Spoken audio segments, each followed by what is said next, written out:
wisdom, prudentia, justice, justitia, temperance, temperantia, courage. fortitudo. Applying ancient philosophy to modern life, this is the Sunday Stoic.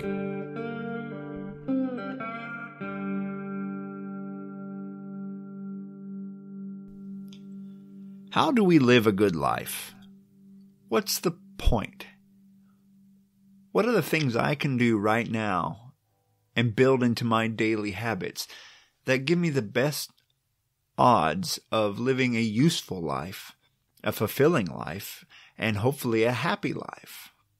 Those are the kinds of things we might ask as practical philosophers. Stoicism is a philosophy of life. It's not about weird, unanswerable questions that have nothing to do with everyday living. Stoicism is about living well now, building habits that create resilience, building habits that create gratitude and virtue. Stoicism is a philosophy based on the idea of virtue ethics, that no matter what your circumstances are in life, that if you have virtue, even if someone external looking in might think, oh, you must be miserable, you don't have wealth or power or fame or whatever, but you yourself can be contented and satisfied and live a good life by applying virtue. And what does that mean? That means living according to a few principles. And of course, it means that we fail at them, but what we're trying to do is to improve and get better at applying virtue in a more consistent way. And what are those virtues? The main cardinal virtues of Stoicism, as the introduction to the show alluded to, those are temperance, which is self-control, not getting too angry at things, not getting letting yourself get out of control, things like that. Fortitude or courage, which is living up to our best potential, even if it's not the most popular thing to do. It could take a variety of forms. It could be physical courage. It could be mental courage. It could be just the fortitude of carrying on when things are hard. Fortitude or courage. Wisdom, which is the practical wisdom, learning when to do the right things, how to do the right things, learning what is logical and what is not, and how to live that way. And then lastly, justice, which some Stoics, or some philosophers as well as some Stoics have said is kind of the most important one, which is living justly, treating those around you as you would be treated might be one example of justice. You know, the golden rule: treat others as you would be treated. Treat others fairly, as honestly as you can, and most importantly, don't deliberately be unjust. Right? These are the things we think about, and in Stoicism, virtue is the only true good. So virtue is something that you have the power to do. And so it's within you to do this. Therefore, that's where goodness lies, is your ability to exercise this virtue. Things that happen to you outside of you, those are not in your power to control, but how you react to them is within your power to control. And if you've listened to previous episodes, we know that Epictetus says that the body is not even in our direct control. But Epictetus talks about, practicing for gladiatorial games. He talks about taking care of the body a little bit. Seneca does the same, and we know Marcus Aurelius did as well. He learned to fight. He exercised, at least in his youth. So we can't disregard things that are outside of our power completely. Our bodies do respond to exercise if we have the ability to do so. And so this week, I thought I would look at this notion. We're going to actually go back a few hundred years before the Stoics and hear from Socrates today. We know that Stoicism is primarily a at least the attitudes of Stoicism are attitudes of the mind. Attitudes of the mind, ways to think about things, ways to reframe things from the perspective of things in our control and out of our control, and how to live virtuously. And then our bodies are the vehicles by which we interact with the world, by which we can practice justice and temperance and all of those things, right? And so our body, while not completely in our control, is the means by which we interact with the world. Therefore, it does have importance. It has value. The Stoics might say it is a preferred indifferent. It's one of these things that we don't have complete control over, but we do value it quite a bit. And so we can't neglect it. In fact, if we neglect it, we are going to, perhaps, as Socrates is going to tell us, we're going to be intemperate.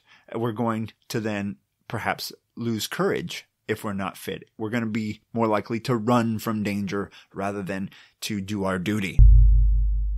The Memorable Thoughts of Socrates by Xenophon, Chapter 12, of Necessity of Exercise to Health and Strength of Body.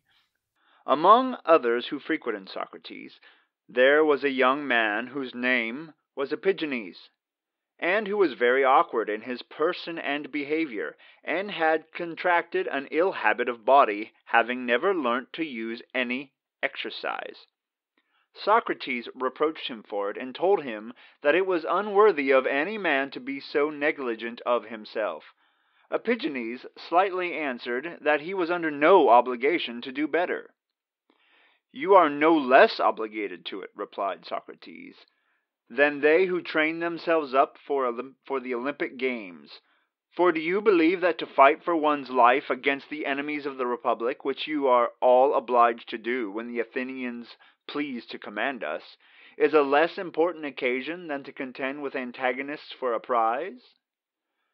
How many men are there who, for want of strength, perish in fights, or have recourse to dishonorable means to seek their safety? Some are taken prisoners and remain in slavery all the rest of their days, or are forced to pay so great a ransom as makes them live poor and miserable lives afterwards. Others are ill thought of, and their weakness is imputed to cowardice. And do you value so little all these misfortunes, which constantly attend an ill habit of body, and do they seem to you so slight?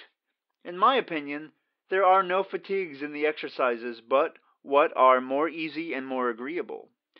But perhaps you despise the advantages of a good disposition of body.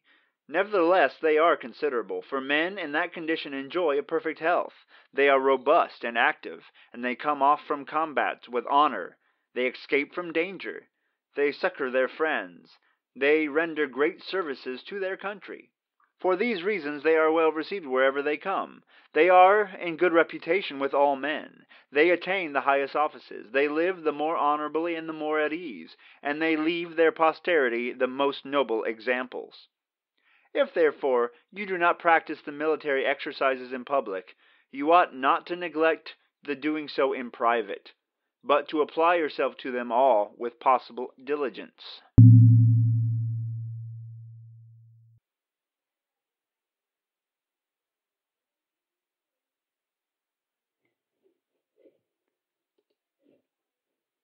So today we've gone back in time to hear from the granddaddy of Stoicism, Socrates.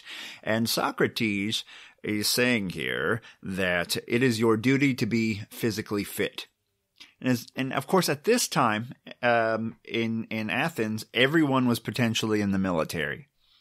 They could call you up for duty if they needed you. And Socrates is saying, hey man, I know you're not formally at boot camp right now, but it's your job to be ready in case you are called to service. Socrates is a well-known war hero at this time. Anyway, so Socrates is telling Epigenes here that you need to be in better physical form. I probably fit the description of Epigenes pretty well here, awkward and unfit, but he says, once again, you're basically, you're not in the Olympics, but you're training for the Olympics of life here. And you can't live up to your full potential of virtue if you are out of shape. You're more likely to flee from danger, he says, in battle rather than be a hero. You're more likely to be captured and live a miserable life if you are unfit. He's warning him that you have the best chance to live virtuously if you've taken good care of yourself. And that applies to mental health. That applies to physical health. We have the best chance of being a vehicle for virtue if our vehicle is well taken care of.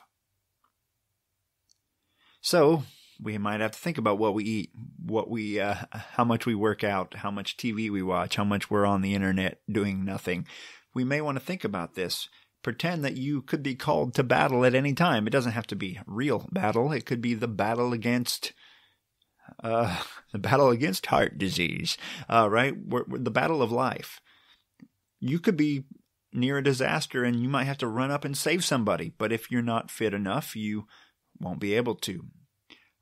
It reminds me of when I was a younger man, not very fit, I'm afraid, still not, but I always thought I should run, and I never learned how to get into running. I would try too hard and then wear out, and then I would never do it again. I didn't know how to do like the couch to 5K thing. And I was outside playing baseball, trying to teach our German exchange student how to play baseball, which I'm not the guy to teach anyone how to play baseball, but I knew the basics. There's a stick and a ball and you're running a circle. That's as good as I am at sports. But we were teaching him some baseball. We heard an engine sputter. Burp, burp, burp. And my dad started yelling, "Call 911. What had happened was an aircraft took off from the airport. The engine failed. The guy forgot to put gas in it. And it spun in about a mile from our farm. And my dad and brother took off. I called 911. Then I took off with a first aid kit. And I had to run across this plowed field. And I was feeling winded. I wasn't fit enough to do a great job. Unfortunately, in this case, there was nothing to be done once I arrived. All lives on board were deceased. But had there been folks wounded, I would have been in pretty miserable shape to help them because I was not fit. So learning that, hey, to exercise virtue, fitness could really matter. Now, if it's out of your power to do this, that's fine, right? This is virtue ethics. There is no you must do this or else. Stoicism is a contingency game. If you are able, then do this. If you are unable, then do this. Every choice is a dichotomy. If you can't do it, fine. You make your own choices based on your circumstance. If you can do this, okay, now should you do this? Okay, now do it or don't do it, whatever. Every choice is a dichotomy, sometimes more than a dichotomy, of options. And every choice we make leads to more choices. And the best way we can interface with this world is with a healthy starting point, if at all possible. So, now, what can we do with that information? I'll leave that up to you. You're all more fit than me. If you want to share your Stoic exercise routines, by all means, share away. So that's all I have for this week. I want to thank my patrons for joining. My patrons give a few dollars a month to the Sunday Stoic podcast, which unfortunately does not get me does not make me rich, but it does help to pay for the website, the web hosting for the podcast, because I have to pay to put this thing online. Especially if I want to keep older shows available to you. I have to pay for that, because if I don't, they'll only let me keep the most recent episodes online. And I'm trying to keep as many of them available as possible, but I did make most of the first year available to patrons only, just as a reward for them. But But we've occasionally done book discussions online. I've been sending out some stickers and magnets to patrons, although I found that, like $5 worth of stickers cost about $20 to mail to Europe or Australia, which is kind of silly. So I might have to figure out a new plan on that. I have to use wisdom, right? But anyway, that's what my patrons do, is they help to support the show.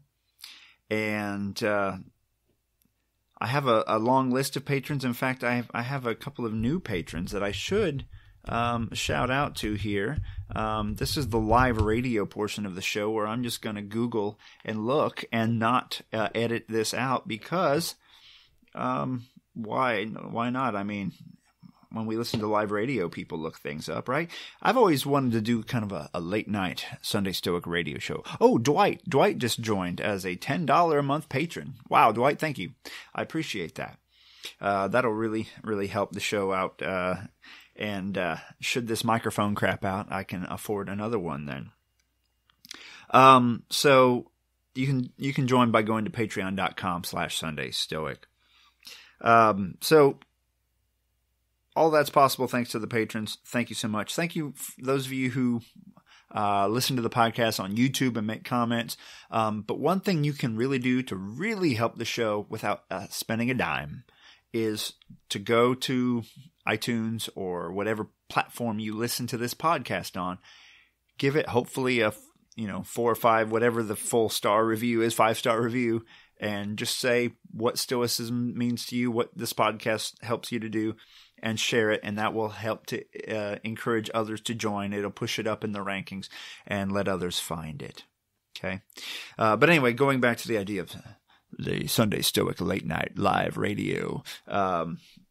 I don't know if any of you have ever listened to the Gene Shepherd radio show. There's actually a podcast on it called Shep a Day.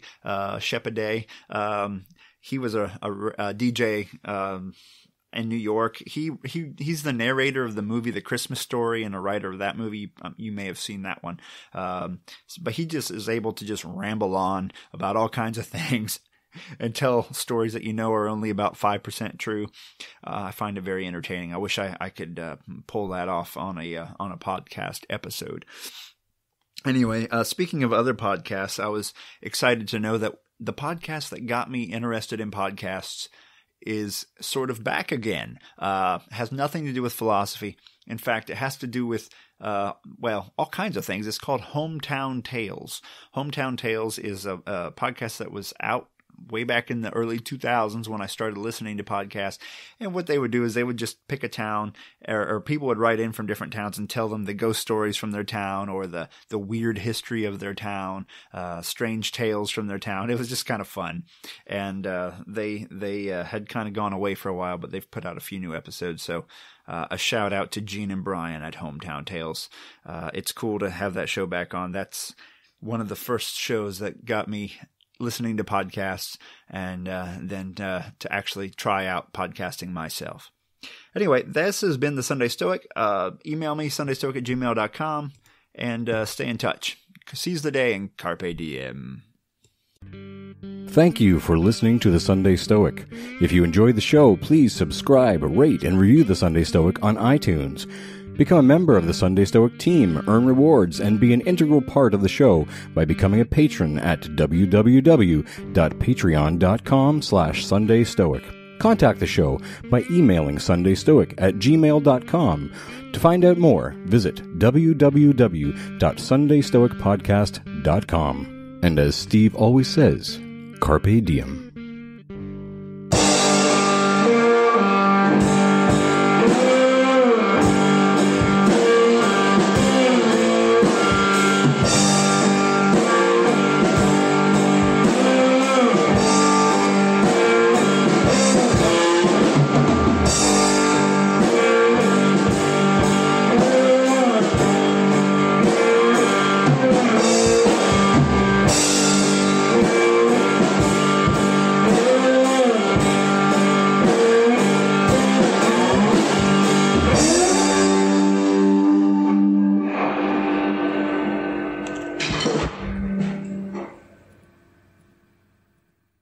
And just in case you ever listen to this, Charlie, tomorrow is your 4th birthday. I'm very proud to be your daddy, and I love you very much. Happy birthday, buddy.